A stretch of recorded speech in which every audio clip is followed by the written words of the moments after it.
আসসালামু আলাইকুম ভিউয়ার্স, আশা করি আপনারা সবাই ভালো আছেন। আল্লাহর রহমতে আমি অনেক ভালো আছি।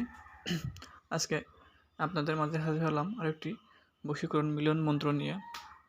এই বশীকরণ মিলন মন্ত্রের মাধ্যমে আপনারা অবাধ্য নারীকে বা অবাধ্য পুরুষকে অথবা যে নারী পুরুষ আপনার কথা শোনে না, নারী পুরুষ উভয়কে আপনারা বশীকরণ করতে পারবেন।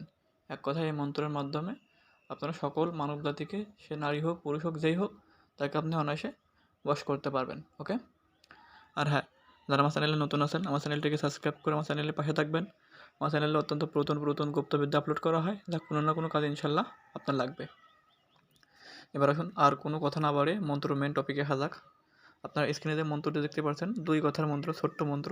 তবে ছোট্ট মন্ত্র হলেও এর গুণ ক্ষমতা, কার্যকরী ক্ষমতা অনেক বেশি, অনেক বড় বড় মন্ত্রের ক্ষেত্রেও বেশি। ঠিক আছে, এটি একটি গুরুমুখী বিদ্যা, যা মায়াং গুরুদেব থেকে নেওয়া। ওকে, এই মন্ত্রে যদি কাজ করেন 100% আপনি ফল পাবেন। এখন এই মন্ত্রটি কাজ করবেন কীভাবে? কাজ করতে হলে প্রথমত আপনি শনি বা মঙ্গলবারে একটা নির্জন স্থানে বসে পাক পবিত্র হয়ে মোমবাতি বা ঘিয়ের প্রদীপ জ্বালিয়ে উক্ত মন্ত্রটি 108 বার জপ করে জপ সিদ্ধি করে নেবেন। ওকে, জপ সিদ্ধি করা হয়ে গেলে মন্ত্রটি প্রয়োগ করবেন কীভাবে, এটা কিন্তু সবথেকে ইম্পর্টেন্ট। প্রয়োগ বিধিটা ভালো করে বলে দিয়েছি, শুনে নেন। প্রয়োগ করতে হলে পরে আপনি যার উপরে প্রয়োগ করবেন, অবশ্যই যখন প্রয়োগ করবেন সেটা হতে হবে রাত বা গোধূলি লগ্ন, মানে সন্ধ্যার আগের মুহূর্তে। আপনি সন্ধ্যার আগের মুহূর্তে ব্যবহার করতে পারবেন বা রাতেও ব্যবহার করতে পারবেন। ওকে, এই মন্ত্রটি ব্যবহার করতে হলে যাকে বশ করতে চান তার বাড়ির সামনে যাবেন বা তার ছবি সামনে নেবেন। ঠিক আছে, বা তার সামনে গেলেও হবে, গিয়ে উক্ত মন্ত্রটি মাত্র 7 বার পাঠ করে 7টি ফু তার দিকে ছুড়ে দেবেন।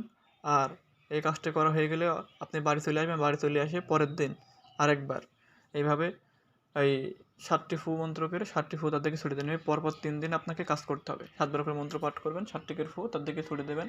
তার ছবি থাকলেও হবে বা তার বাড়ির সামনে গিয়ে ফু দিলেও হবে, বা সে সামনে থাকলে আরও ভালো হয়। ওকে, আশা করি আমার কথা বুঝতে পারছেন। এভাবে কাজ করলে সে প্রথম দিন কাজ করলে 24 ঘন্টার ভিতরেই ভালোভাবে কাজ হইলে পর 24 ঘন্টার ভিতরে সে আপনার কাছে ছুটে পাগলের মতন চলে আসবে। ঠিক আছে, সে কারোর বাধা মানবে না, সে ছেলে হোক বা মেয়ে হোক।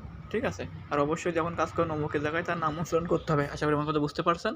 আর হ্যাঁ, যারা আমার মাধ্যমে কাজ করাইতে চান, স্ক্রিনে দেওয়া নাম্বার আছে। যে কোনো ধরনের কাজ, যেমন বান মারা, বান কাটা, বিচ্ছেদ, বশীকরণ, সকল ধরনের কবিরাজি কাজ গ্যারান্টি সহকারে দেশ ও দেশের বাইরে থেকে করে দেওয়া হয়। আপনারা চাইলে আমার সাথে যোগাযোগ করে আপনাদের কাজ করে নিতে পারেন। আমি আপনাদের যথাসাধ্য হেল্প করার চেষ্টা করব। ওকে, এখন এই মন্ত্রটি ব্যবহার করবেন কারা? যারা মনে করেন যে প্রেমে ধোঁকা খেয়েছেন, আপনার স্ত্রী আপনার কথা শোনে না, আপনাকে ছেড়ে চলে গিয়েছে, আপনার স্বামী আপনাকে ধোঁকা দিচ্ছে, বা আপনার স্বামী আপনার কথা শোনে না, বা আপনার অফিসের বস যাকে আপনি বশীকরণ করতে চান, বা আপনার কফিল যে আপনার মালিক, আপনি যাকে বশীকরণ করে নিজের মন মতন চালাতে চান, আপনারা চাইলে এই মন্ত্রটি ব্যবহার করে এই কাজটি করতে পারবেন। আর অবশ্যই নারীর ক্ষেত্রে যদি কাজ করেন, যে নারীর ক্ষেত্রে কাজ করবেন সে নারী আপনার সাথে কিন্তু মিলন করার জন্য উদ্বিগ্ন হয়ে যাবে। ঠিক আছে, সে যতক্ষণ পর্যন্ত আপনার সাথে শারীরিক মিলন না করতে পারবে, সে ততক্ষণ পর্যন্ত থামবে না, আপনাকে ফোর্স করতে থাকবে। তাই মন্ত্রটি অবশ্যই নিজ নিজ দায়িত্বে ব্যবহার করবেন। আশা করি আমার কথা বুঝতে পারছেন। এই মন্ত্রটি ব্যবহার করলে আপনারা 100% ফলাফল পাবেন। আর অবশ্যই সৎ কাজে কাজ করেন, তাহলে ভালো কাজ হবে। ওকে, সবাই ভালো থাকবেন, দেখা হয় পরবর্তী ভিডিওতে। আল্লাহ হাফেজ।